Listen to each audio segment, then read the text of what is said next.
নমস্কার বন্ধুরা, মধুমিতা কিচেনে আপনাদের সবাইকে স্বাগত। দেখো, আমি এখানে মটর ডাল ভিজিয়ে রেখেছিলাম 1 ঘন্টার জন্য। মটর ডালটা 1 ঘন্টা ভেজানোর পর আমার এতটা কিন্তু ফুলেছে। আমি এখানে মটর ডাল নিয়ে নিয়েছি, আর কিছুটা কাঁচা লঙ্কা, তোমাদের ঝাল পরিমাণ মতন কাঁচা লঙ্কা নিয়ে নেবে, আর কিছুটা আদা কুচি, কিছুটা গোটা জিরে, আর আমি এখানে জিরাটা ভিজিয়ে রেখেছিলাম 30 মিনিটের মধ্যে, সেই ভিজানো জিরাটা দিয়ে দিচ্ছি। দিয়ে আমি সব একসঙ্গে মিক্সারে পেস্ট করে নেব। দেখো, আমার কিন্তু সব বাটা হয়ে গেছে। তোমাদের আমি একটা পাত্রে ঢেলে দেখাচ্ছি।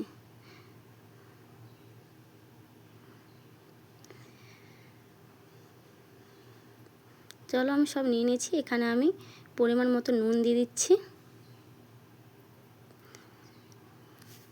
আর অল্প একটু হলুদ দিয়ে আমি এটাকে মাখিয়ে নেব।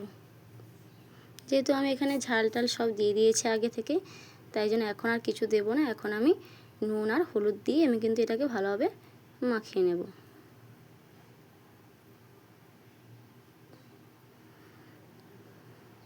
চলো, আমি এখানে দেখো আলু কিন্তু কেটে রেখেছি এইভাবে ছোটো ছোটো করে, তোমরা দেখতে পাচ্ছ। চলো এবার মশলা করে নিই। এখানে কিছুটা আদা, কিছুটা কাজু বাদাম, কিছুটা কাঁচা লঙ্কা, আর কিছুটা টমেটো,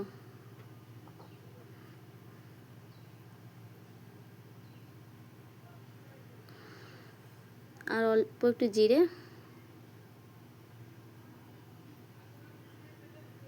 আর অল্প একটু পোস্ত দিয়ে একটু জল দিয়ে আমি এটাকে পেস্ট করে নেব।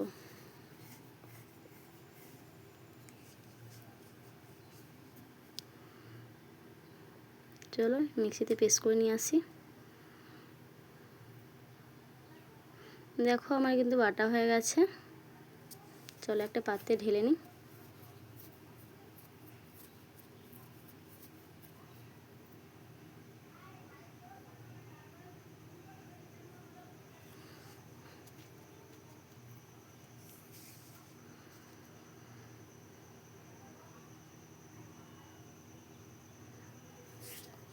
দেখো, আমি কিন্তু খুব সুন্দরভাবে পেস্ট করে নিয়েছি। এবার আমি এখানে কিছুটা লঙ্কার গুঁড়ো, যেহেতু আগে কাঁচা লঙ্কা দেওয়া হয়েছে তাই জন্য তোমরা পরিমাণ মতো এখানে লঙ্কার গুঁড়োটা দেবে, আর এখানে কিছুটা হলুদ গুঁড়ি দিয়ে আমি এগুলো মশলার সঙ্গে একসঙ্গে মিশিয়ে কিছুক্ষণের জন্য এটাকে রেখে দেব।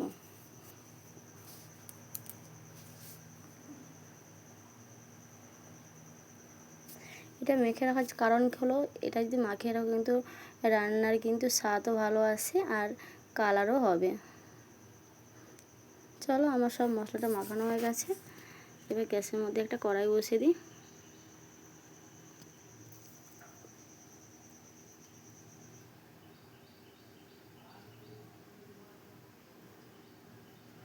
কড়াইটা আমার গরম হয়ে গেছে। আমি এখানে সরষে তেল নিয়েছি, তোমরা সরষে তেলের বদলে এখানে সাদা তেলও নিতে পারো। চলো এবার আমি বড়াগুলো ভেজে নিই ছোটো ছোটো করে। এইভাবে কিন্তু আমি সব বড়াগুলো ভেজে নেব ছোটো ছোটো করে। বাড়িতে কিছু না থাকলে নিরামিষ দিনে এইভাবে একবার হলে রান্না করে দেখো, খেতে কিন্তু খুব ভালো লাগে। তোমরা এখানে মটর ডাল পরিবর্তে এখানে কিন্তু ছড়ার ডালও নিতে পারো।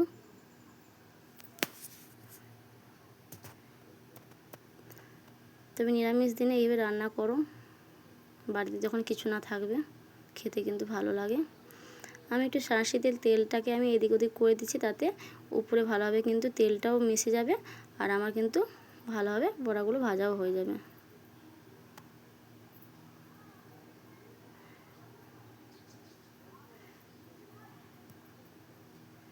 যেহেতু একসাথে আমি অনেকগুলো বড়া দিয়ে দিয়েছি, তাই জন্য একটু ভাজতে সমস্যা হচ্ছে। তোমরা কিন্তু এখানে কম কম করে বড়া দিয়ে ভেজে নেবে।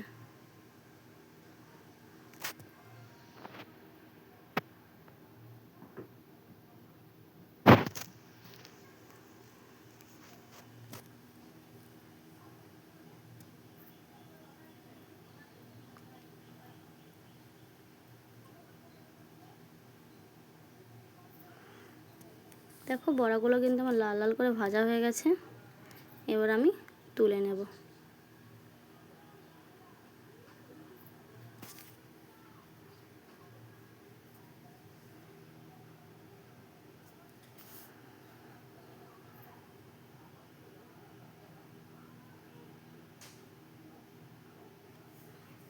এইভাবে কিন্তু আমি সবগুলো বড়া ভেজে নিয়েছি।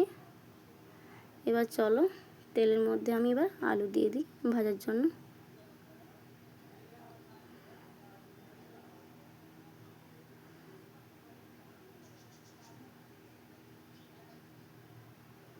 অল্প একটু লবণ দিয়ে দিচ্ছি ভালোভাবে ভাজার জন্য, আর নুনটাও ভিতরে ঢুকে যাবে।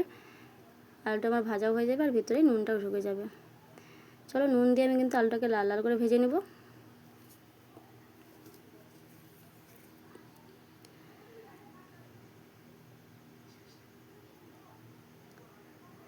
দেখো আলুটা কিন্তু ভাজা হয়ে গেছে, এবার আমি তুলে নিচ্ছি।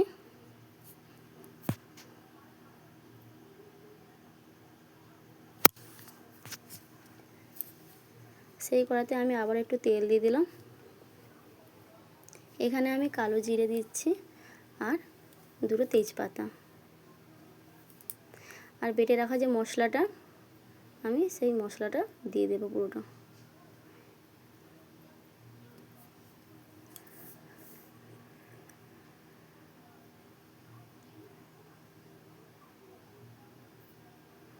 সব মশলাটা দিয়ে আমি এবার কষিয়ে নেব ভালোভাবে।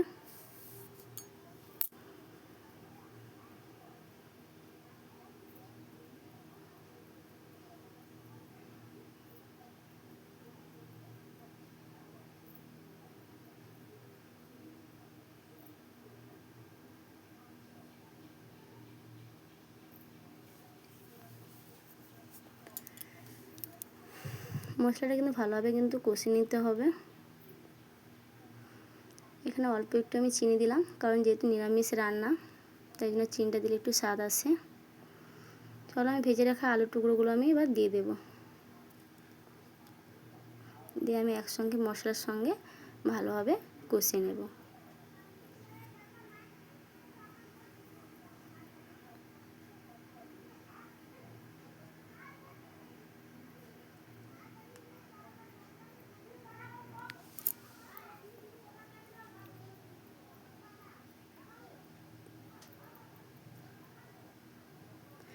এবার আমি মশলার জলটা দিয়ে দিচ্ছি, দিয়ে আমি আবার ভালোভাবে কষিয়ে নেব।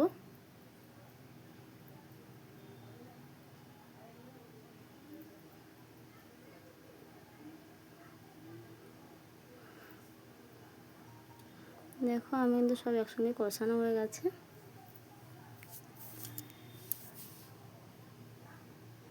অবশ্যই নিরামিষ দিনে এই রান্নাটা ট্রাই করে দেখো। আমি আবার একটু জল দিয়ে দিলাম। এখানে তোমরা পরিমাণ মতন তোমরা জলটা দিয়ে দেবে। তোমরা যদি তোমাদের বাড়িতে যেমন লোক তেমনভাবে কিন্তু এটা জলটা দেবে, কারণ বড়াই কিন্তু জলটা টেনে নেবে, সেইভাবে কিন্তু এখানে জলটা দিতে হবে। জলটা দিয়ে আমি ভালোভাবে আবারও মিশিয়ে নেব।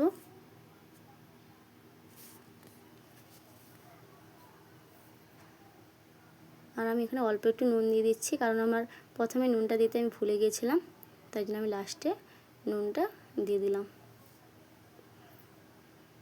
চলো আমার রান্নার কিন্তু ফুট চলে এসেছে। এবার ভেজে রাখা বড়াগুলো আমি দিয়ে দেব।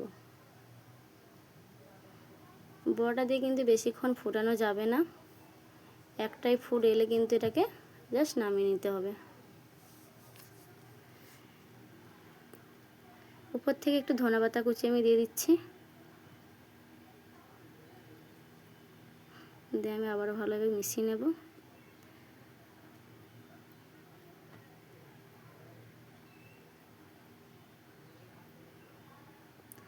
আমার রান্না হয়ে গেছে, কেমন হলো অবশ্যই কিন্তু তোমরা কমেন্ট করে জানাও।